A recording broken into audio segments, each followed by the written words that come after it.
પણ વિશ્વાસ રાખવાનો છે કે રાતે મેળવણ નાખ્યું છે એટલે સવાર સુધીમાં દહીં જામી જશે, જોવાની જરૂર નથી, તો એને દહીં જામે જ. અને કદાચ હવારે ન જામ્યું તો વિશ્વાસને થોડો રિન્યુ કરવાનો. રિન્યુ, તમારા લાયસન્સ રિન્યુ કરો છો ને એમ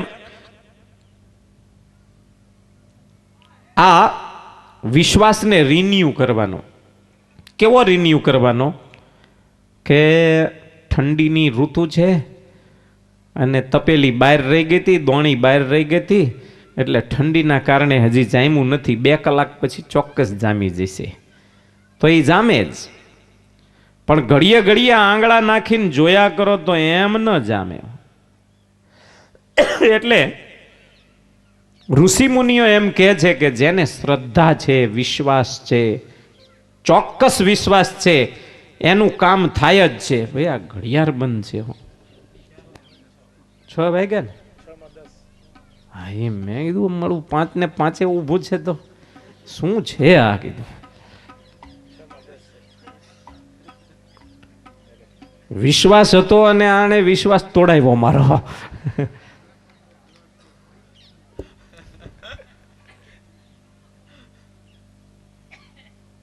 જેને અડગ નિશ્ચય હોય ભગવાનનો, એને ભગવાન ઉપર વિશ્વાસ હોય અને વિશ્વાસના કારણે એ ભગવાનને પામે છે. આ શતાનંદ સ્વામીના જીવન ચરિત્ર દ્વારા સમજાશે. શતાનંદ સ્વામીનો જન્મ થયો છે, સુવ્રત ઋષિ એમ કહે છે કે મિથિલા નગરીમાં જન્મ થયો છે એમનો, જ્યાં જનક મહારાજાની નગરી કહેવાય છે. એવી પવિત્ર ભૂમિમાં ગુરુ શતાનંદ સ્વામીનો જન્મ થયો. પિતાએ સંસ્કાર કર્યા, પુત્રનું આનંદમય સ્વરૂપ જોઈ અને શતાનંદ નામ રાખ્યું છે. બાળપણનું નામ જ શતાનંદ છે, બ્રાહ્મણ કુળમાં જન્મેલા છે. અને શતાનંદ નામ રાખ્યા પછી એ બાળકને ધીરે ધીરે મોટા થયા એટલે જનોઈ આપી. જનોઈ આપ્યા પછી વિદ્યાભ્યાસ કરાવ્યો અને વિદ્યાભ્યાસ કર્યા પછી ભાગવતનો 10મ સ્કંદ, 5મ સ્કંદ વારંવાર વાંચવા લાગ્યા. વાંચતા વાંચતા સારું વાંચન કરતા હતા એટલે વિચારો પણ અંદરથી સારા આવવા માંડ્યા. જો જીવનમાં સદગુણનું નિર્માણ કરવું હોય ને તો ભગવાનને વારંવાર યાદ કરવા પડે, વારંવાર સત્શાસ્ત્રોને વાંચ્યા કરવા પડે, તો આપણું જીવન ઘડાય. સત્સંગ અને સત્શાસ્ત્ર દ્વારા માણસનું જીવન સુંદર બને છે. સારા બનવા માટે થોડી મહેનત પડે છે, નબળા બનવા મહેનત ન હોય. બાળપણમાં વધારે મહેનત કરવાની છે સારા બનવાની, એટલે બાળકોને વધારે આ સંસ્કારની જરૂરો છે. બાળક હોય ને એને નજર લાગે એટલે એની માં હોય ને નવરાવે, નવા કપડાં પહેરાવે ને પછી આંખમાં આંજણ આંજે અને પછી ગાલે એક ટપકું કરે ગમે ત્યાં કાળો. શું કામ?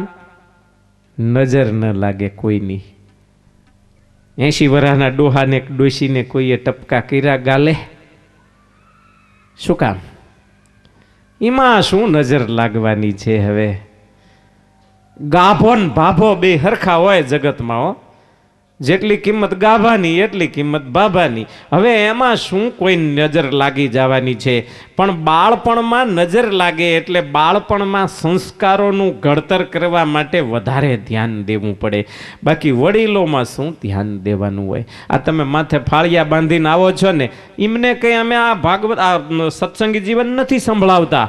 આમાંથી 2, 4, 5, 15 જે યુવાનો છે ને એના માટે આ સત્સંગી જીવન છે. એને મારે જગાડવા છે. સંતોની ભાવના છે એવા યુવાનો જાગે, એવા બાળકો જાગે, એ ભક્તિના માર્ગે વળે. બાકી ફાળિયું બાંધી લીધું માથે પછી તો હવે એ જે છે એ રહેવાના. પાકા ઘડે ન ચડે કાંઠા કે ન ચડે હવે, અને ભક્તિ જેમ હોય એમ રે. આપણે કહીએ તો એમાં બહુ ફેર ના પડે. ડોહો મરવા પડ્યા અને મરવાની છેલ્લી અણીઓ હતી, આખી જિંદગી ભગવાનનું નામ નહીં લીધેલું, એટલે છોકરાઓએ પૂછ્યું કે બાપા ભગવાનનું નામ લો, રામ રામ કરો, તો કે હા એ કઈ તો કલ્યાણ થઈ જાય, એ કીધા હોય તો સારું, પણ બોલ્યો નહીં ડોહો.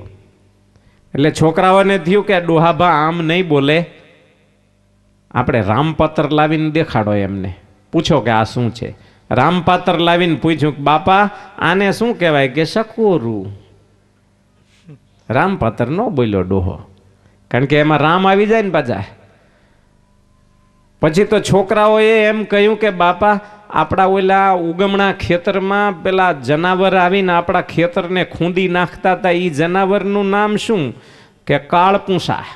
હરણિયા નો કીધા, નહીતર હર આવી જાય ને શબ્દ તો શિવનું નામ આવે, કાળપૂંછા. એમાં રામજી મંદિર લઈ ગયા ઉપાડીને, ખાટલો આખો. બાપા આ શું છે? તો કે હાલો હાલો પાછા, આઈ મને હું કામ લાવ્યા છો? આ તો ગામ હોય અહીંયા હોય જ બધે, પણ ન કીધું કે રામજી મંદિર છે એમ. લો હવે આને શું કરવું?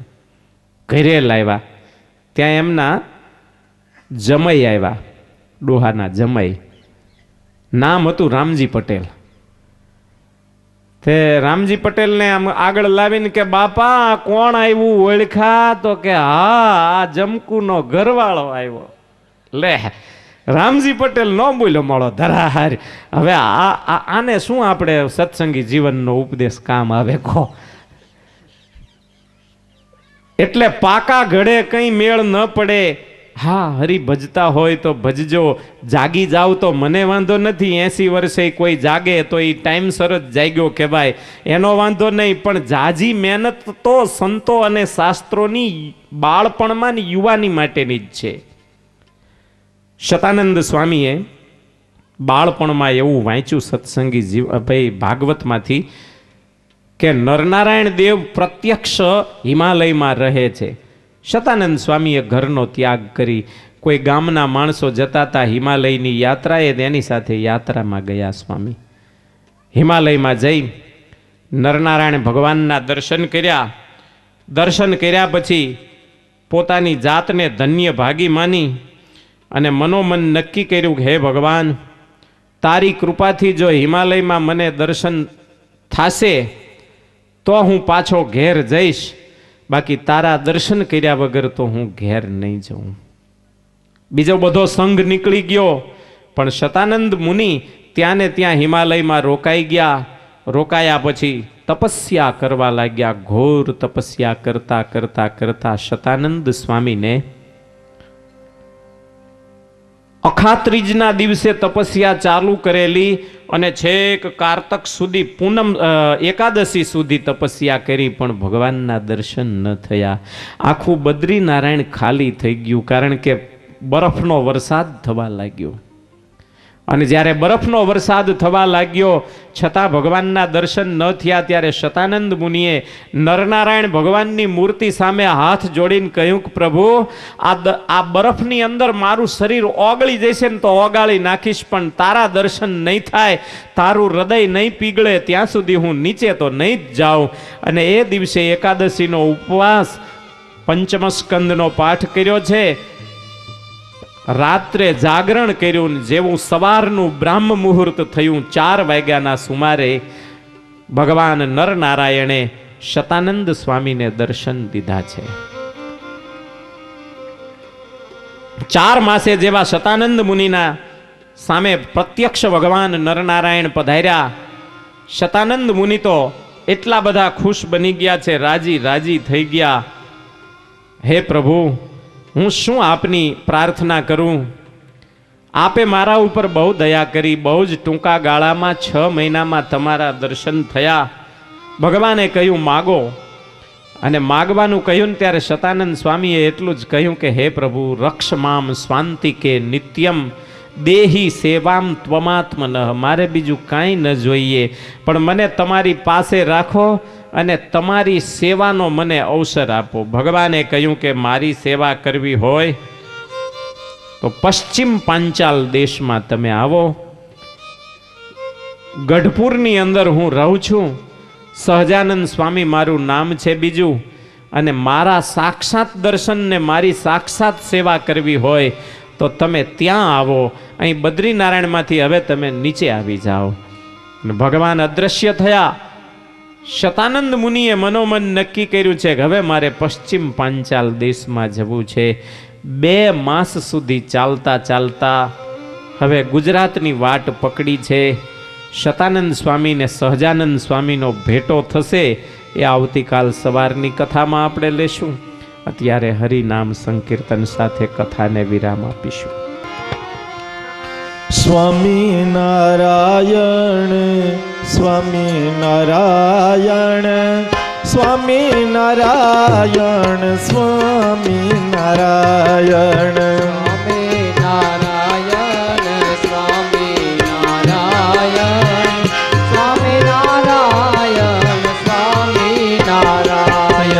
સ્વામી નારાયણ સ્વામી નારાયણ સ્વામી નારાયણ સ્વામી નારાયણ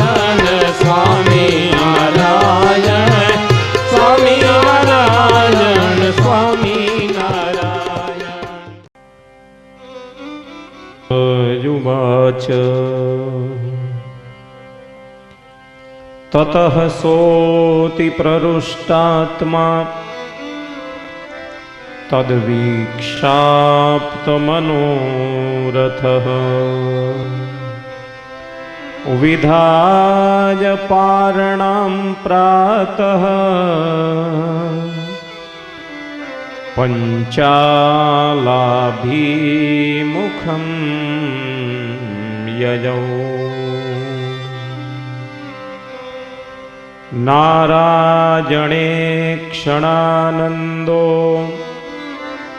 દ્વિજો માસ દ્વયેન સહ ખ્યાતં ગુર્જરદેશેષુ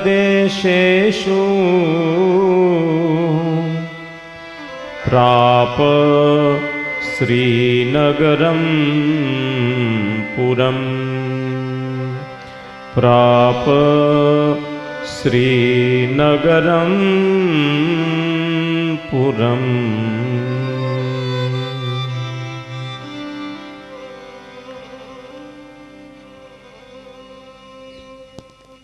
શ્રીમદ સત્સંગી જીવનના પ્રથમ પ્રકરણ મધ્યે ભગવાન શ્રી સહજાનંદ સ્વામીની પ્રાગટ્યની ભૂમિકાને બાંધતા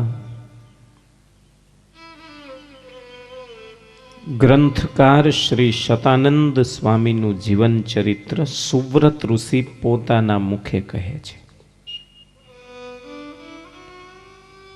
શતાનંદ સ્વામીના જીવન ચરિત્રથી સત્સંગી જીવન દ્રઢતાનો ધર્મ બતાવે છે. મનુષ્યની દ્રઢતા હોય ત્યારે ભગવાન કેટલા ટૂંકા ગાળામાં જીવને દર્શન આપે છે. જ્યાં દ્રઢતા નથી ત્યાં કાર્યની સિદ્ધિ નથી, પણ જ્યાં દ્રઢતા છે ત્યાં માત્ર 6 માસમાં ભગવાન બદ્રીપતિ શતાનંદ સ્વામીને દર્શન આપે. વર માગવાનું કહેતા સ્વામીએ વર માગ્યો છે, તમારી પાસે મને હંમેશા રાખો. પ્રેમાનંદ સ્વામીએ નિર્વિકલ્પ ઉત્તમતિ નિશ્ચય તવ ઘનશ્યામ એ સ્તુતિનું પદ લખતા સદા રાખ્યો પાસ એમ કહ્યું છે. સંતો બહુ હોશિયાર છે. સ્વામિનારાયણ ભગવાનના સંતો એટલે અજબ ગજબ હોશિયાર.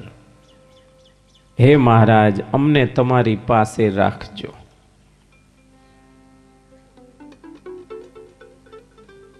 નહીતર માગવું જોઈએ એવું કે હે મહારાજ તમે મારી પાસે ને પાસે કાયમ રહો. પણ મહારાજ તમે જો અમારી પાસે રહો ને તો જવાબદારી અમારી થઈ જાય. તમારા ઘરે મહેમાન આવે વનમાળી ભાઈ તો જવાબદારી કોની? એને પાણી ગરમ કરી દેવાનું, એને છુરમું બનાવીને ખવડાવવાનું, એને હુવડાવવા માટે પથારી કરી દેવાની, બધી જવાબદારી તમારી ને. પણ એ મહેમાનના ઘરે તમે જાઓ ત્યારે તો જવાબદારી મહેમાનની થઈ જાય. સંતો બહુ હોશિયારીથી મહારાજ પાસે માગે છે, રક્ષ મામ સ્વાંતિકે નિત્યમ દેહી સેવામ ત્વમાત્મન. હે મહારાજ, મને તમારી પાસે સદાય રાખો. અને મારે તમારી પાસે રહીને મહેમાન નથી થઈ જવું, પણ જવાબદારીમાંથી છૂટી જાઉં, જે કંઈ સારું ભલું મળે એનાથી મને સંતોષ થઈ જાય. જો તમે મારી પાસે રહો તો મારે તમને 56 ભોગ જમાડવા પડે, પણ તમારી પાસે હું રહું એટલે તમારા રસોડામાં જે સામાન પડ્યો હોય એ લઈને હું તમારી સેવા કરીશ.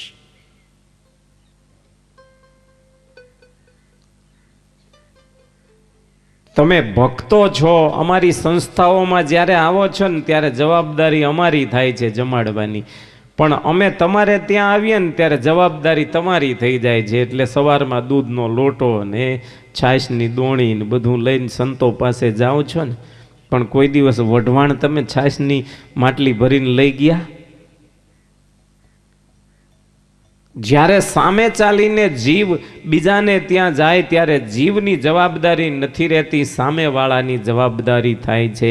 એમ સંતો માગે છે ત્યારે હોશિયારીથી માગે છે કે હે પ્રભુ, અમને તમારી પાસે રાખો. અને દેહી સેવામ ત્વમાત્મનઃ, તમે તમારી સેવાનો મને અવસર આપો. મારે મહેમાન બનીને નથી આવવું, પણ સેવા કરવી છે, પણ સેવામાં મારે જવાબદારી નથી જોઈતી. સહજ જે બની આવે એટલી જ સેવા કરવી છે. અને એના માટે ભગવાનની પાસે રહેવાનું શતાનંદ સ્વામીએ માગ્યું. મુનિરાજ શતાનંદ સ્વામીએ ભગવાન પાસે માગણી કરીને કહ્યું કે પ્રભુ, તમારી પાસે રાખો, અને મારી જે વાણી છે એ વાણી દ્વારા મારે તમારા ગુણો ગાવા છે. બોલીને ગાવા છે અને લખીને પણ ગાવા છે. હું વિદ્વાન છું, ભણેલો છું, મારે મારી સરસ્વતીને સદઉપયોગમાં વાપરવી છે. ભગવાન નરનારાયણે દર્શન દીધા. શતાનંદ મુનિને એમ કહ્યું કે મુનિરાજ, તમે પશ્ચિમ પાંચાલ દેશમાં આવો, ત્યાં મારા ગુણગાન લખવા માટે પણ હું તમને ગ્રંથ લખાવીશ અને મારી પાસે હંમેશા તમને રાખીશ. હું મનુષ્ય રૂપે ત્યાં અત્યારે બિરાજમાન છું. મારું નામ સહજાનંદ સ્વામી, સ્વામિનારાયણ ભગવાન, આવું નામ મારું ત્યાં પ્રસિદ્ધ છે. ભગવાને સરનામું આપી દીધું. ભગવાન અદૃશ્ય થયા. શતાનંદ મુનિએ સવારે સ્નાન વિધિ કરી, પૂજા કરી. પૂજા પછી થોડું ટીમણ કર્યું, નાસ્તો કર્યો. ઘણા દિવસનો એક તો થાક હતો, પણ ભગવાન મળ્યા ને એટલે બધો જ થાક ઉતરી ગયો છે. એકાદશીનો ઉપવાસ કર્યો છે એનો પણ થાક નથી, અને એકદમ આનંદિત મનવાળા થઈ ભગવાન મળ્યા. અને હજી પણ ભગવાન પ્રગટ પુરુષોત્તમના મને દર્શન થશે. આ આનંદમાં ને આનંદમાં તતઃ સોતી પ્રરુષ્ટાત્મા તદ વિક્ષાપ્ત મનોરથ. ભગવાનના દર્શનથી પૂર્ણ કામ બનેલા અને વળી પાછા ભગવાનના દર્શન થવાના છે. એના આનંદમાં ને આનંદમાં શતાનંદ મુનિ ગુજરાત બાજુ ચાલતા થયા છે, હિમાલયમાંથી ઉતરીને. આજ જીવન શતાનંદ સ્વામીનું આનંદથી ભરાઈ ગયું છે. નારાયણે ક્ષણાનંદો દ્વિજો માસ દ્વયેન સહ. ભગવાન નારાયણના દર્શનથી એટલો આનંદ છે. અને ભાઈ, આનંદ હોય જ ને, ભગવાન મળે ને કોને આનંદ ન થાય? આખી દુનિયાનો દાતાર જ્યારે સામે આવીને ઊભો રહે ને એમ કહે કે માગ શતાનંદ, ત્યારે એ શતાનંદનું હૈયું કેટલું આનંદથી ભરાઈ ગયું હશે, એ તો મારે ને તમારે માત્ર કલ્પના કરવાની છે. ભગવાન મળે ને એ જ મોટામાં મોટો આનંદ છે. ભગવાનથી વધારે કોઈ આનંદ આ દુનિયામાં છે જ નહીં. બીજા આનંદ એ ક્ષણિક આનંદ છે, પણ જેના જીવનમાં ભગવાન મળી જાય ને એને મોટામાં મોટો આનંદ મળે છે. શતાનંદ સ્વામી રસ્તામાં હરિભજન કરે છે, કારણ કે ભગવાન મળ્યા છે, પોતે પૂર્ણ કામ થયા છે. જે માણસના સંકલ્પો પૂરા થાય ને એ સુખી સુખી થઈને હરિનું ભજન કરે. પણ જેને ભગવાન મળ્યા પછી જો સંકલ્પ પૂરો ન થાય તો એ માણસ દુઃખી થાય.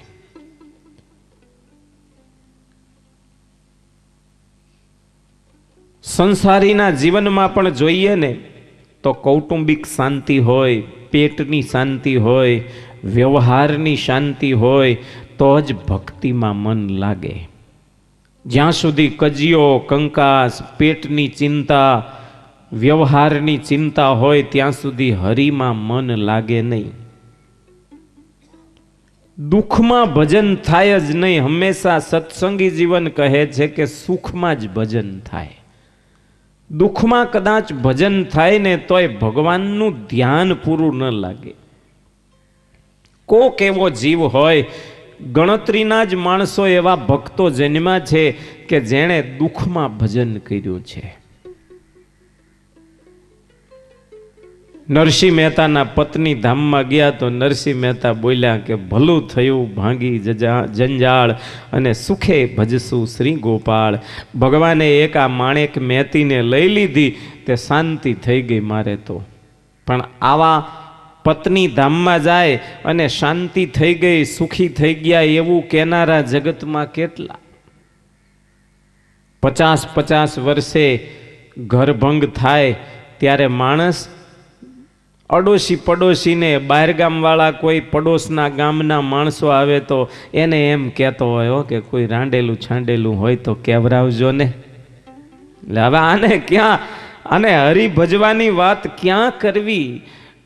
અને એની જગ્યાએ નરસિંહ મહેતા એમ કહે છે કે ભલું થયું ભાંગી જંજાળ, સુખે ભજશું શ્રી ગોપાળ. બહુ ઓછા માણસો, ગણતરીના આમ આંગળીએ ગણી લેવા હોય ને તો ગણી શકાય એટલા જ ભક્તોએ દુઃખમાં પણ સુખ માનીને ભક્તિ કરી છે.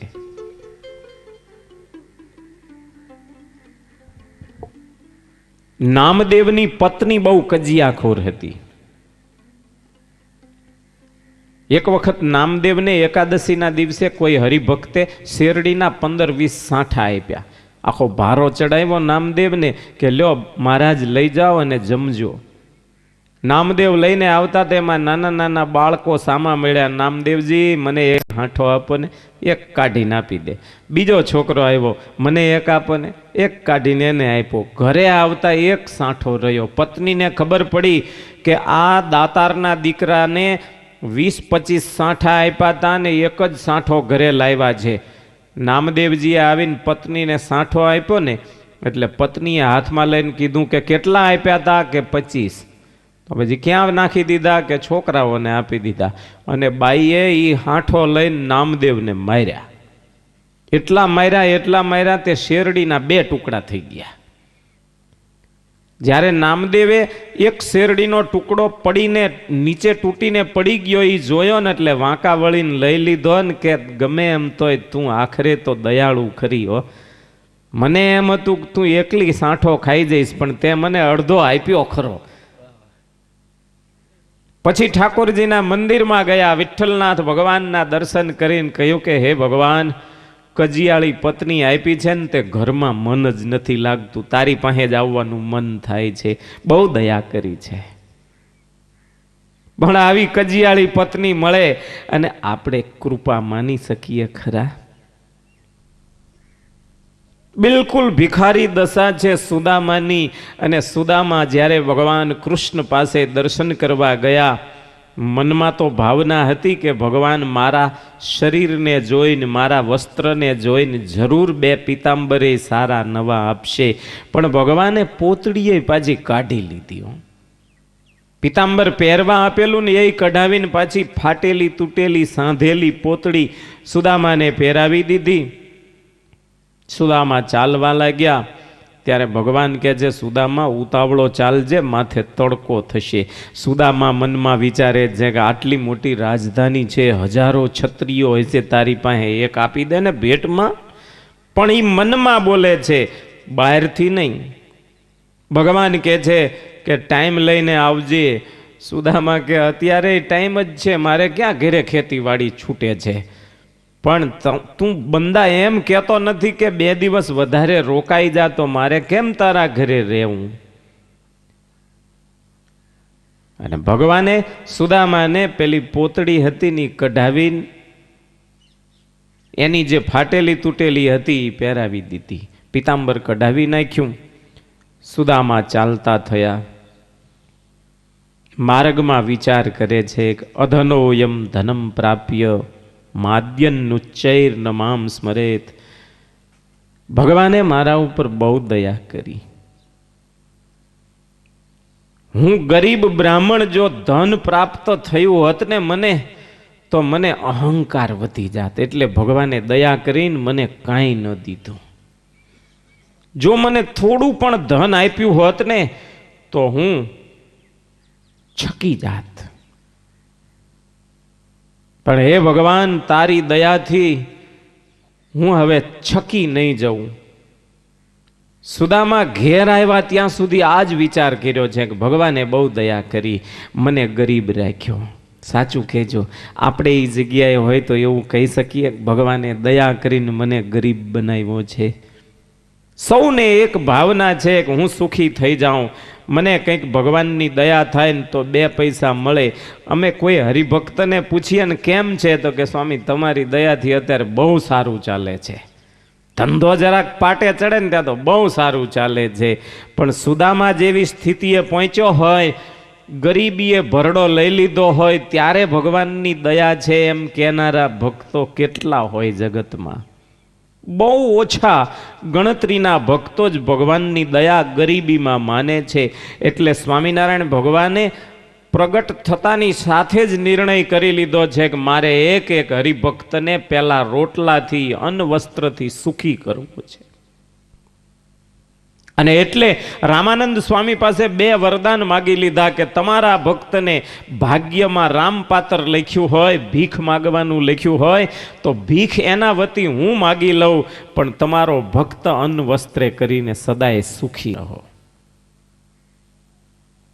ભક્તનું ભીખ માગવાનું પાત્ર ભગવાન પોતે માગી લે છે. એનું કારણ સ્વામિનારાયણ ભગવાન જાણે છે કે આ કલિયુગનો જીવ જો ગરીબીમાં જતો જશે ને તો વધુ ને વધુ મને ભૂલતો જશે. નિયમ એવો છે કે દુઃખ મેં સુમિરન સબ કરે, સુખ મેં કરે ન કોઈ, પણ જો સુખ મેં સુમિરન કરે તો દુઃખ કહાં સે હોય. દુઃખમાં જ જીવ ભગવાનને ભજે છે, પણ દુઃખમાં જે ભજન કરે છે ને એ ભગવાન સાથે એને પામવા માટે નથી રસ્તો શોધ્યો, ભગવાન પાસેથી સ્વાર્થ સિદ્ધ કરવા પૂરતો એનો રસ્તો છે. અને જે સ્વાર્થ સિદ્ધિ માટે ભગવાનને ભજે છે એને ભક્ત ન કહેવાય, એ સ્વાર્થી અર્થાર્થી જીવ કહેવાય. શતાનંદ મુનિ હરિભજનના આનંદમાં ને આનંદમાં ભગવાન મળ્યા છે. એના આનંદમાં 2 માસે શ્રીનગર અમદાવાદ પહોંચ્યા છે. અમદાવાદ આવી અને કોઈ બ્રાહ્મણની સાથે વાતચીત કરતા ખબર પડી કે આ બ્રાહ્મણો તો ડભાણ જાય છે. પૂછ્યું કે ભૂદેવો ડભાણ જઈને શું કામ છે તમારે? અરે એક મોટો યજ્ઞ થાય છે ત્યાં, અને એ યજ્ઞમાં અમે દર્શન કરવા જઈએ છીએ. કોના દર્શન કરવા? યજ્ઞના. યજ્ઞના તો કરશું જ, પણ સ્વામિનારાયણ ભગવાનના અમે દર્શન કરશું. પ્રગટ પુરુષોત્તમ પ્રગટ થયા છે. એ 2 મહિના ત્યાં સ્વામિનારાયણ ભેગા રહેશું, ખૂબ મજા આવશે, ખૂબ લાડુ ખાશું, પેટ ભરીને તૃપ્તિ થઈ જશે, અને પાછા પ્રગટ ભગવાનની સત્સંગની વાતો સાંભળીને અમારું હૈયું ભરાઈ જશે. સ્વામિનારાયણ ભગવાન પ્રગટ થયા છે એ શબ્દ જ્યારે શતાનંદ મુનિએ સાંભળ્યો ત્યારે બ્રાહ્મણોને કહ્યું કે મને સાથે લેતા જશો, મારે પ્રગટ ભગવાનના દર્શન કરવા છે. જવાનું હતું ગઢપુર, પણ ભગવાન નજીક આવી ગયા છે ડભાણ, એટલે શતાનંદ મુનિ બ્રાહ્મણોની સાથે ડભાણ પધાર્યા છે. સભાની અંદર ભગવાન સહજાનંદ સ્વામીની મંદ મંદ હસ્તી મૂર્તિના દર્શન કર્યા. દૂરથી દોટ કાઢી છે સીધી, કારણ બદ્રીનારાયણમાં જે ભગવાન નારાયણે દર્શન દીધા હતા ને જેવું સૌંદર્ય હતું, જાણે એ જ મૂર્તિ અહીં બીજું રૂપ લઈને આવી હોય ને ઓળખી ગયા શતાનંદ મુનિ અને દોટ કાઢીને સીધા ભગવાનના ચરણમાં દંડવત કરવા લાગ્યા. શ્રીજીએ જ્યારે સામે સંતને દર્શન કરતા જોયા, મૈત્રેય ઋષિની યાદ આવી ગઈ મહારાજને. પૂર્વે ભગવાન શ્રી કૃષ્ણ જ્યારે અંતર ધ્યાન લીલામાં છેલ્લા દિવસોમાં હતા, ઉદ્ધવજીની સાથે મૈત્રેય ઋષિએ આવી અને ભગવાન પાસે અંતિમ જ્ઞાનોપદેશ ગ્રહણ કરેલો. એ મૈત્રેય ઋષિને એમ કહેલું કે તમે મારું જ્ઞાન જગતમાં વિસ્તાર થાય એટલા માટે ફરજો પૃથ્વી ઉપર. એ જ મૈત્રેય ઋષિ બીજો અવતાર લઈને શતાનંદ મુનિ બન્યા છે. અને આજ એ શતાનંદ મુનિને જોતા મૈત્રેય ઋષિની યાદ આવી. ભગવાન શ્રીહરિની આંખમાં પણ બે આંસુ આવ્યા. શતાનંદ સ્વામી તો હૈયા ફાટ રડ્યા, ભગવાનના ચરણમાં ઢગલો થઈ ગયા. ભગવાનના ચરણારવિંદ પોતાની આંખના આંસુથી પલાળી દીધા. મહારાજે માથે હાથ મૂકીને કહ્યું કે શતાનંદ, કેમ આટલા બધા રડો છો? બસ મહારાજ, તમારી કૃપાથી તમારા ચરણોમાં હું આવી ગયો છું, હવે મને તમારી સેવામાં કાયમ રાખો. શ્રી હરિએ કહ્યું કે હે મુનિરાજ, તમે સદાય અમારી સેવામાં રહો, કાંઈ વાંધો નહીં, અમે રાજી છીએ, હવે આપ રડવાનું બંધ કરો. શતાનંદ મુનિએ ધ્રુસકા ભરવાનું બંધ કરી શ્રીહરિની બાજુમાં બેસી ભગવાન શ્રીહરિ પાસે સંત દીક્ષા ગ્રહણ કરી. શ્રીહરિએ નામ રાખ્યું છે સંતદાસ સ્વામી. નામ સંતદાસ છે, પણ અહીં સત્સંગી જીવનમાં નામ રાખ્યું છે શતાનંદ મુનિ. જે બાળપણનું નામ છે એ જ નામ રાખ્યું છે. સુવ્રત ઋષિનું નામ સ્વરૂપાનંદ સ્વામી છે, પણ અહીંયા સત્સંગી જીવનમાં સુવ્રત ઋષિ પૂર્વાશ્રમનું નામ છે એ જ રાખેલું છે. આમ શતાનંદ સ્વામીને દીક્ષા આપી શ્રીહરિએ પોતાની પાસે રાખ્યા. ડભાણનો મોટો યજ્ઞ થયો, લાખો માણસોએ ત્યાં યજ્ઞમાં આનંદ લૂંટ્યો. શતાનંદ સ્વામીને થયું કે આહા હા, ભગવાનની સાથે રહેવાની કેવી મજા આવે છે, આ બધુંય પછી ભૂલાઈ જશે, લખી લઉં તો સારું. શ્રીહરિ પાસે એક દિવસ માગણી કરી છે કે મહારાજ, આ તમારા યજ્ઞો ને ઉત્સવો ને જન્મ ને કર્મ જે કંઈ છે ને એ બધુંય મારે ગ્રંથમાં લખવાની ઈચ્છા છે. મહારાજે કહ્યું કે મુનિરાજ, આપણે જ્યારે ગઢડા જઈશું અને હું ગઢડામાં જ્યારે ખાતમુહૂર્ત કરીશ મંદિરનું, પછી હું તમને આદેશ કરું ત્યારે તમને હું મારું સંપૂર્ણ જ્ઞાન આપીશ, પછી તમે ગ્રંથ લખજો. ત્યાં સુધી અમારી સાથે સત્સંગમાં વિચરો. અને વર્ષોના વર્ષો સુધી શ્રીહરિની સાથે શતાનંદ મુનિ વિચર્યા. કેટલીક નજરે જોયેલી લીલાઓ અને કેટલીક પછી સમાધિમાં જે દ્રષ્ટિ થઈ એ સમાધિ દ્વારા દેખેલી લીલાઓ, શ્રીહરિના પ્રાગટ્યથી માંડી અને શ્રીહરિની અંતિમ લીલા સુધીની લીલાઓ શતાનંદ મુનિને બધી તાદ્રશ્ય દેખાવા લાગી. શ્રીહરિએ ગઢપુરનું ખાતમુહૂર્ત કર્યું ત્યારે પાછી આવીને માગણી કરી કે મહારાજ, હવે મને ગ્રંથ લખવાની રજા આપો તો સારું. શ્રીહરિએ કહ્યું કાંઈ વાંધો નહીં સ્વામી, અહીં અમારી નજરે બેઠા બેઠા આપ ગ્રંથને લખો અને લખી લખીને અમને બતાવજો પાછા. અને એક એક પ્રકરણ, એક એક અધ્યાય પૂરો થાય ને શ્રીહરિને બતાવે. મહારાજ એમ કે બરાબર છે, વાંધો નથી સ્વામી, આ જ પ્રમાણે આ લીલા થઈ છે. વળી પાછા સ્વામી આગળ લખતા જાય. એકમાત્ર મહારાજની અંતર્ધ્યાન લીલા સ્વામીએ મહારાજ ધામમાં ગયા પછી લખી છે. બાકીનું આખું સત્સંગી જીવન શ્રીહરિની હાજરીમાં લખાઈ ચૂક્યું છે. લખ્યા પછી મહારાજને બતાવીને કહ્યું કે મહારાજ, હવે આમાં કંઈ ફેરફાર કરવા જેવો હોય તો કહો.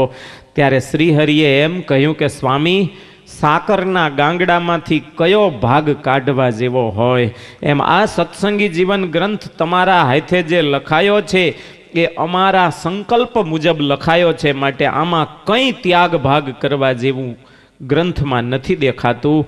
આ તો સાકરના નાળિયેર જેવું છે સ્વામી. અને આમ મહારાજે સત્સંગી જીવનનો પોતાના મુખે બહુ સરસ મહિમા ગાયો. શતાનંદ સ્વામીને કહ્યું કે સ્વામી, તમારા શિષ્યોને આ સત્સંગી જીવન ભણાવજો. અને શતાનંદ સ્વામીએ પોતાના ઘણા શિષ્યો હતા, એ બધા શિષ્યોને બેસાડીને ભણાવ્યા, પણ એમાંથી સુવ્રત ઋષિ કહે છે કે મને ગુરુએ પક્ષપાત કરીને વિશિષ્ટ પ્રકારથી સત્સંગી જીવન ભણાવ્યો. અને ગુરુ મહારાજે જ્યારે મને સત્સંગી જીવન ભણાવી લીધું પછી ગુરુ મહારાજે મહારાજ ધામમાં ગયા એટલે સત્સંગી જીવન મને ભણાવીને પોતે ગઢપુરનો ત્યાગ કર્યો. પણ હે પ્રતાપસિંહ રાજા, શ્રીહરિ અંતર ધ્યાન થયા પછી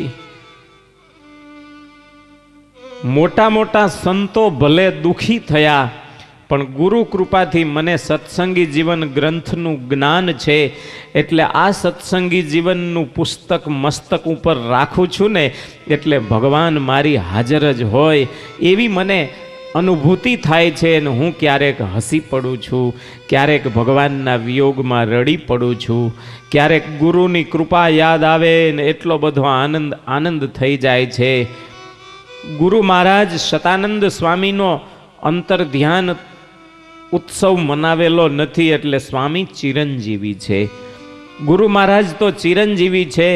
જ્યારે જ્યારે આ કથા વાંચવા બેસું છું ત્યારે મને ગુરુ મહારાજ સામે આવીને બેઠા હોય એવું ભાન થાય છે. રાજા, એ ગુરુ કૃપાથી જે મને સત્સંગી જીવનનું જ્ઞાન પ્રાપ્ત થયું છે રાજા, એ જ સત્સંગી જીવન ભગવાન સહજાનંદ સ્વામી પ્રગટ થયા ત્યાંથી ભગવાન અંતર ધ્યાન થયા ત્યાં સુધીની તમામ લીલાઓ રાજા હું તમને કહીશ. શાંત ચિત્તે આપ શ્રવણ કરો રાજા. અને હવે શ્રીહરિના પ્રાગટ્યની ભૂમિકા બાંધે છે કે ભગવાન કેવા પ્રસંગે પ્રગટ થયા છે.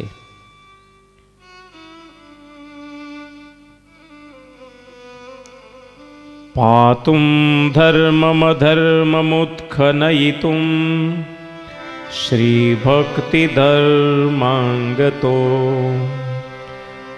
જાતાયોત્તર કોશલેષુ વિબુધા નંદાય સદ્ધર્મિણે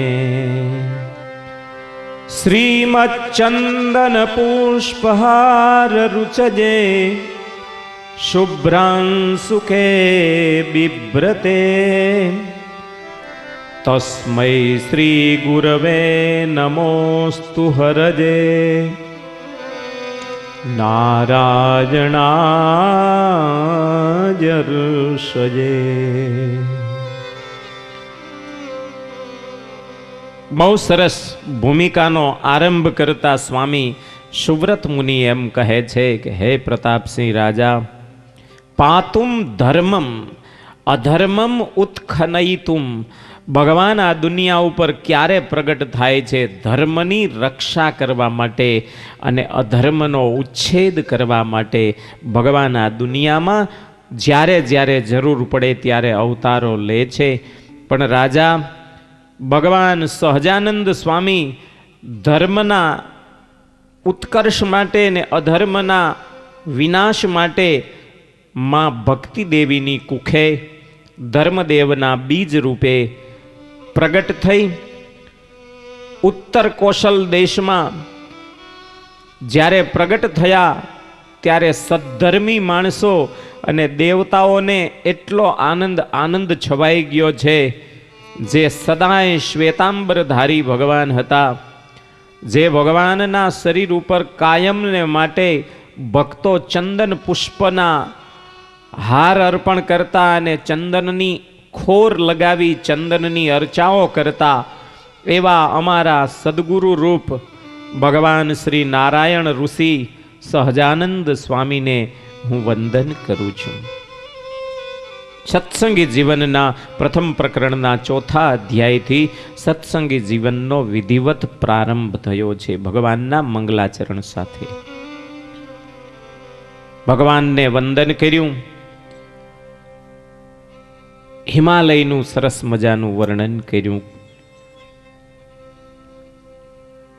ભારત ભૂમિની ઉત્તર દિશામાં હિમાલય નામનો મહાન પર્વત રહ્યો છે, જે નગરાજ કહેવાય છે. જે હિમાલય પૃથ્વીનો માપદંડ નક્કી થયો છે, જ્યાંથી ગંગાના 7 પ્રવાહો વહે છે, જેને આપણે ગંગા, યમુના, સિંધુ, સરસ્વતી, વસ્વૌક સારા, જનપાવની આવા બધા નામ કહીએ છીએ. એવી 7 પ્રવાહમાં વહેતી ગંગા જ્યાંથી નીકળી છે, જે ભગવાનના ચરણારવિંદમાં ગંગાનો સદાય વાસ લખ્યો છે, એ પવિત્ર ભૂમિમાં હજારો યુગોથી મહાન મહાન ઋષિઓ તપસ્યાઓ કરે છે. કોઠા બોરા ખાઈને ભગવાનને મેળવવા માટે, રાજી કરવા માટે તપસ્યાઓ કરે છે. એ હિમાલયની અંદર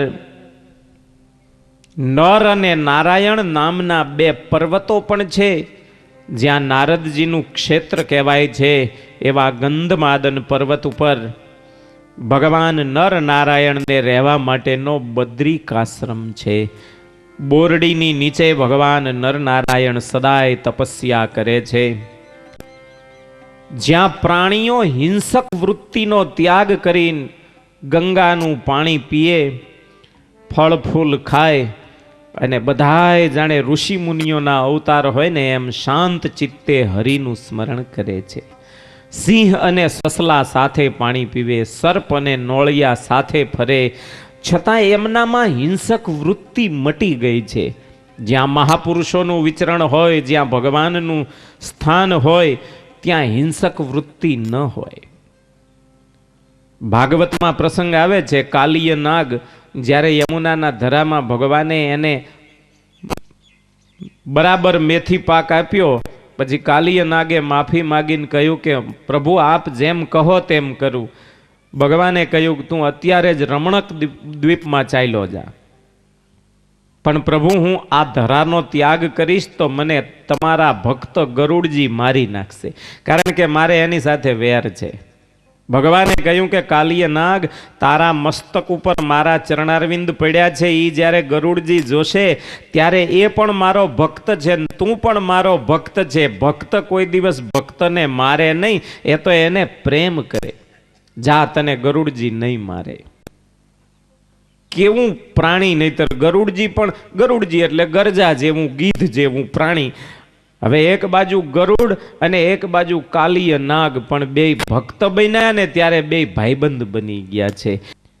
પણ સત્સંગી જીવન પ્રથમ પ્રકરણનો 4થો અધ્યાય એમ કહે છે કે જ્યાં વેર ભાવ ભૂલાય છે, ત્યાં જ શાંતિ અને સુખનું વાતાવરણ હોય છે. નથી લાગતું ઘણી વખત આપણા કરતા પશુ પંખી પણ ભક્તિ માર્ગમાં આગળ હોય? સીતાજીનું હરણ થયું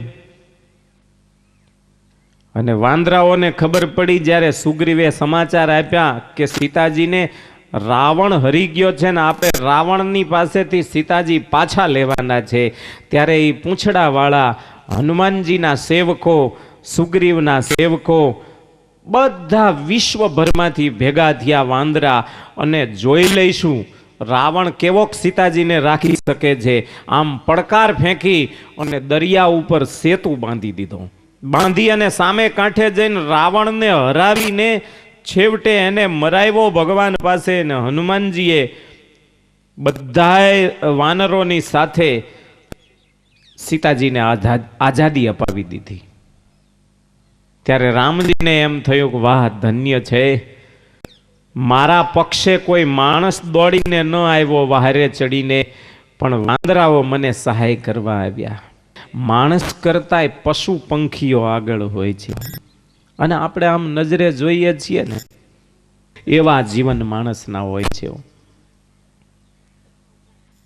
એટલો બધો ઘણી વખત માણસ નીચ બની જતો હોય છે, ત્યારે કહેવાનું મન થાય કે ઈશ્વરની તમામ સૃષ્ટિ તો સરસ મજાની ચાલી રહી છે, પણ માનવ સૃષ્ટિને જ ઉદ્દેશીને શાસ્ત્રોએ બધું લખ્યું છે.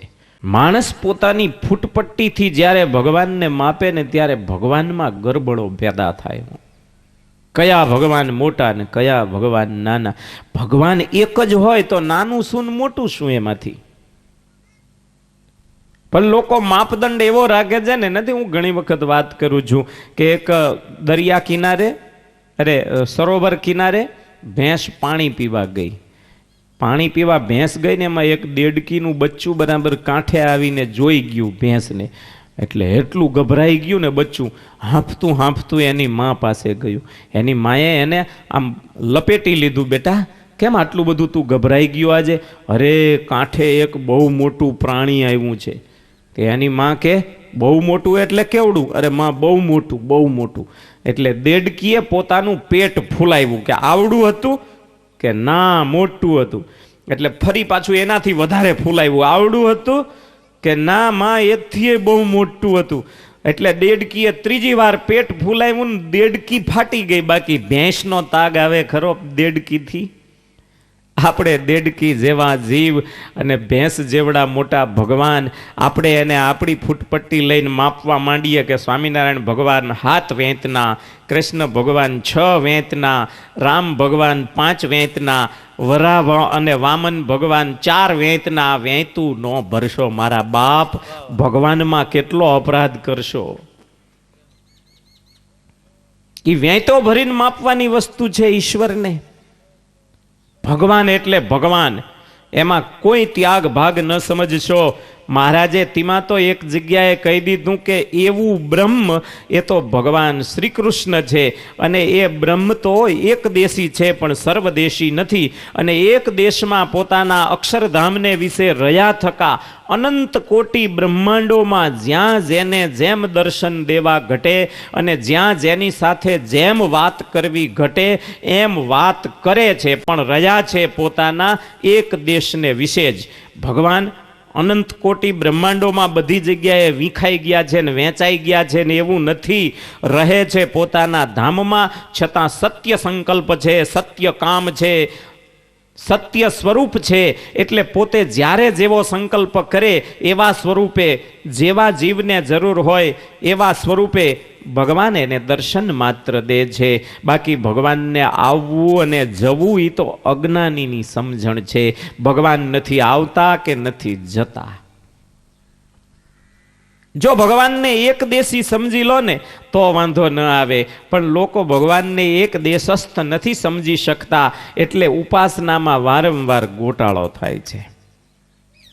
એટલે સમજીને વાત કરવી, ક્યારેય આમ સીધા ઉપાડી ન મૂકવી. મુંબઈમાં એક જણો બસમાં ચીડ્યો, તેનું નામ હતું ભોપાભાઈ. હવે ભોપાભાઈ બસમાં ચડ્યા એટલે બસમાં બીજા માણસો ચડ્યા હોય ને, એમાંથી એક ભાઈ મુસલમાન હતા. એણે મુંબઈમાં બીજા સ્થળે જ્યાં જવું હતું એ હાજી અલી નામનું સ્થાન હતું. એટલે પેલા મુસલમાને દાઢીવાળો ભાઈ હતો ને, એમાં કંડક્ટરે આવીને કહ્યું ટિકિટ. એટલે કહ્યું કે હાજી અલી એક. હાજી અલી એટલે હાજી અલી નામનું ત્યાં એક સ્ટેશન હતું, ત્યાં જવું છે. અચ્છા, હાજી અલીની એક ટિકિટ આપી દીધી. પછી બીજો એક ધોળિયો ગોરો માણસ આવ્યો અને એ અંગ્રેજ હતો. એણે કહ્યું સેન્ટ જોસેફ એક. એટલે સેન્ટ જોસેફ નામનું પણ એક સ્ટેશન છે મુંબઈમાં, અને ત્યાંની ટિકિટ પેલા કંડક્ટરે કાઢી આપી. પછી એક બેન હતા, બેનને કહ્યું બેનજી ટિકિટ.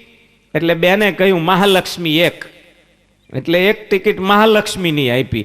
હવે ડખો ક્યાં થયો એ જોઈજો તમે. એક મુસલમાન હતો, એણે હાજી અલીની ટિકિટ માંગી એટલે ભોપાભાઈને એમ થયું કે હાજી અલી એનું નામ લખાવ્યું. પછી ઓલો ધોળિયો માણસ હતો, એણે સેન્ટ જોસેફ બોલ્યો એટલે સેન્ટ જોસેફ જાણે એનું નામ હશે એવું આને લાગ્યું. અને મહાલક્ષ્મી બેને નામ લીધું ને એટલે એને એમ થયું કે આ બેને પણ એનું પોતાનું નામ લખાવ્યું છે મહાલક્ષ્મી. એટલે પછી ઓલા ભોપાભાઈ પાસે આવીને કંડક્ટરે કહ્યું ટિકિટ. તો કે મિસ્ટર ભોપાભાઈ લખો. મિસ્ટર ભોપાભાઈ એક. એટલે ઓલો કંડક્ટર મૂંઝાયો કે ભોપાભાઈ નામનું કોઈ સ્ટેશન જ નથી, મારે તમને ક્યાં ઉતારવાના ભાઈ? તો કે હું મારું નામ કહું છું કે સાહેબ તમારું નામ મારે ન લખવાનું હોય, ટિકિટ તમારે ક્યાંની લેવી છે એ બોલો. તે ભોપાભાઈ મૂંઝાણા, કંઈ નક્કી જ નહીં કરેલું ક્યાંની ટિકિટ લેવી. એમ ભોપાભાઈ જેવું ભોપાળું ન કાઢવું, સમજીને બોલવું. જ્ઞાન વગરનું, સમજ્યા વગરનું આમ નામ ઊંધરેટિયું જાવા જ દે, જેમ ફાવે એમ ન શાસ્ત્રની સાથે મેળ આવે, ન શ્રીજી મહારાજના સિદ્ધાંત સાથે મેળ આવે, અને ભગવાનને આપણે આપણી ફૂટપટ્ટીઓથી માપી નાખીએ, એવો અપરાધ કરવાથી છેટા રહેજો ભક્તો. નર અને નારાયણ બે સ્વરૂપે છે, એટલે લોકો એમને ઋષિ રૂપ કહે છે, પણ ખરેખર નર ને નારાયણ બે એક છે, એવું નિષ્કુળાનંદ સ્વામીએ લખ્યું છે.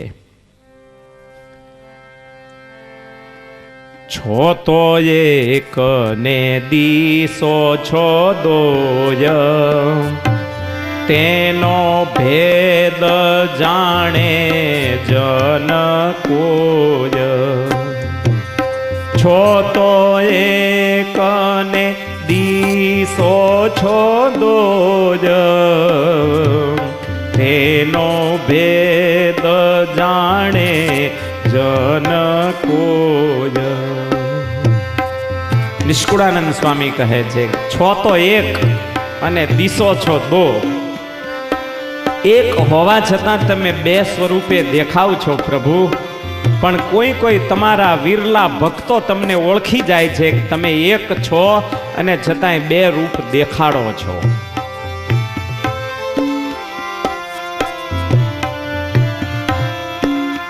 નર અને નારાયણ બે અલગ નથી. બહુ સરસ ઇતિહાસ લખ્યો છે, મહાભારતની અંદર આવે છે ઇતિહાસ. એક સહસ્રકુંચી નામનો દૈત્ય હતો. એ દૈત્ય બ્રહ્માજીની તપસ્યા કરે છે. બ્રહ્માજી બહુ વર્ષે રાજી થયા. સહસ્રકુંચી નામના દૈત્યને બ્રહ્માજીએ માગ માગ એમ કહ્યું. ત્યારે સહસ્રકુંચીએ કહ્યું કે મહારાજ, જો રાજી થયા હોય તો હું કોઈથી મરું જ નહીં એવું વરદાન આપો. બ્રહ્માજીએ કહ્યું કે બ્રહ્મા હોય જો ભક્તિથી હીણો, તોય તે પણ કાળ ચવીણો. અને અલ્પ જીવ કૃષ્ણ ભક્તિ કરે, તો તે કાળ કર્મ ભયથી તરે. બ્રહ્મા હોય જો ભક્તિથી હીણો, તોય તે પણ કાળ ચવીણો. અલ્પ ભક્ત જો કૃષ્ણ ભક્તિને કરતો હોય તો એ સદાય અમર છે. એ કાળ કર્મ અને માયાના ભયથી છેટો થઈ ગયો છે. પણ બ્રહ્મા જો ભક્તિ વગરનો હોય તો એ કાળનો કોળિયો છે. બ્રહ્માજી કહે છે કે ભાઈ, મારે પણ માથે કાળ બેઠો છે, તો હું તને કેમ અજર અમર બનાવી શકું? માટે કંઈક તું વચમાં વિકલ્પ રાખ. અને પેલા એ વિચારીને બ્રહ્માજીને અડધો કલાક પછી એમ કહ્યું કે મહારાજ, જો તમે રાજી થયા હોય તો મને 1000 બખ્તર આપો. 1000 બખ્તર. પણ કેવા? કોઈ માણસ 100 વર્ષ સુધી બ્રહ્મચર્ય પાળે, નિદ્રા ન લે, આહાર ન ખાય, તપસ્યા કરે, અને 100 વર્ષ સુધી તપસ્યા કર્યા પછી મારી સાથે 100 વર્ષ સુધી લડે. એક ધારો લડ્યા જ કરે ને 100 વર્ષે મારું એક બખ્તર તૂટે. પછી પાછો જો બીજી વારી તપસ્યા કરવા જતો રહે અને મારી લડાઈ આળસી જાય, બંધ થઈ જાય લડાઈ, તો મારું બખ્તર હાજુ થઈ જાય. બ્રહ્માજીએ કહ્યું, મારું આ કઠિન છે. 100 વર્ષ બ્રહ્મચર્ય પાળે, નિદ્રા ન લે, ઊંઘ ન લે, ભોજન ન કરે, તપસ્યા કરે, અને પછી તારી હારે લડવા ઊભો થાય અને 100 વર્ષ સુધી લડે, ત્યારે તારું એક બખ્તર તૂટે ને જો પાછો ફરીને તપસ્યા કરવા જાય બીજા જે 999 બાકી છે એને તોડવા માટે, તો પાછું તારું હંધાઈ જાય.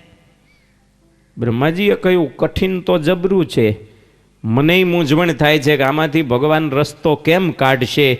પણ જા સહસ્રકુંચી, મારી કરેલી આરાધના નિષ્ફળ ન જવી જોઈએ. જા મારું વરદાન છે, તને 1000 બખ્તર એવા મળશે. પણ મહારાજ એક તૂટી જાય અને બીજું પાછું જો એ તપસ્યામાં જતો રહે ને તો પાછું સંધાઈ જાય. હો, ધ્યાન રાખજો. બ્રહ્માજીએ કહ્યું કાંઈ વાંધો નહીં, ભગવાન રસ્તો કાઢશે. અને આમ 1000 બખ્તર શરીર ઉપર લાગી ગયા. એટલે એટલી શક્તિ લાગી ગઈ. એક તૂટેતા બીજું હાજર, બીજું તૂટેતા ત્રીજું હાજર. આમ 1000 કવચથી યુક્ત બન્યો. એટલે એનું નામ પડ્યું સહસ્ર કુંચી. આમ તો બીજું એકલું નામ હતું કુંચી, પણ સહસ્ર કુંચી એટલે 1000 કવચ વાળો માણસ. 1000 બખ્તર જ્યારે શરીરમાં શક્તિ રૂપે લાગી ગયા ને, ત્યારે સહસ્ર કુંચી એટલો ઉદ્ધત બની ગયો. શક્તિ મળી પણ સહન શક્તિ વહી ગઈ. માણસને શક્તિ મળે પછી જો સહન શક્તિ જતી રહે ને, તો એ માણસ જગતના દુઃખમાં જ ભાગ લે.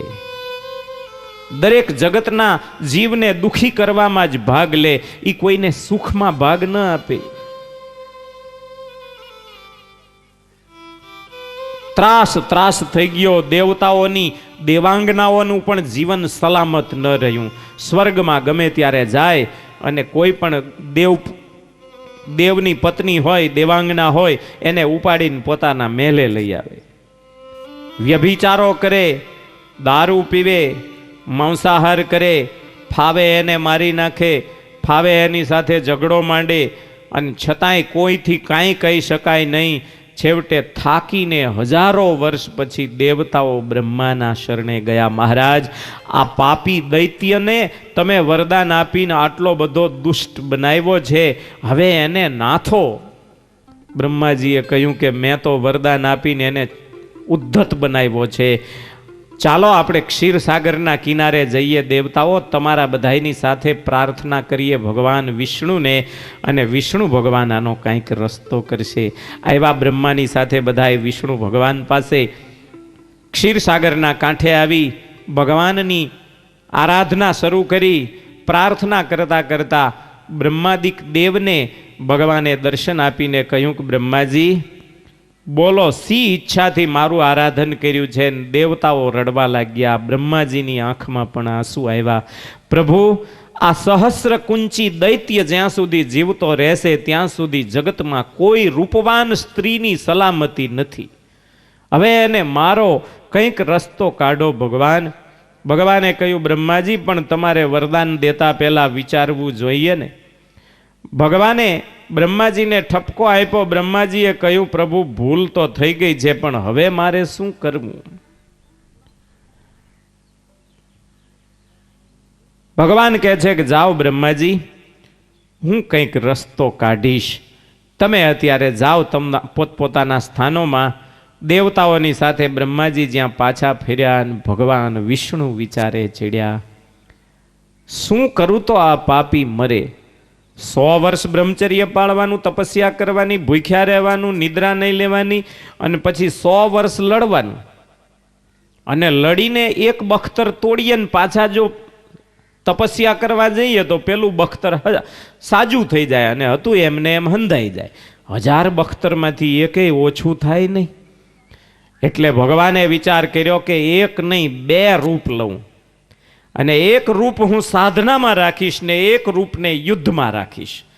એક લડે 100 વર્ષ સુધી એક બખ્તર તૂટશે, અને ત્યાં પાછું પેલું જે સ્વરૂપ મારું સાધનામાં બેઠું હોય એ ઊભું થઈને બીજી વાર લડવા માંડે, અને એને સતત લડાઈમાં રાખી દઉં. હું સતત સાધના અને લડાઈ કરતો રહું.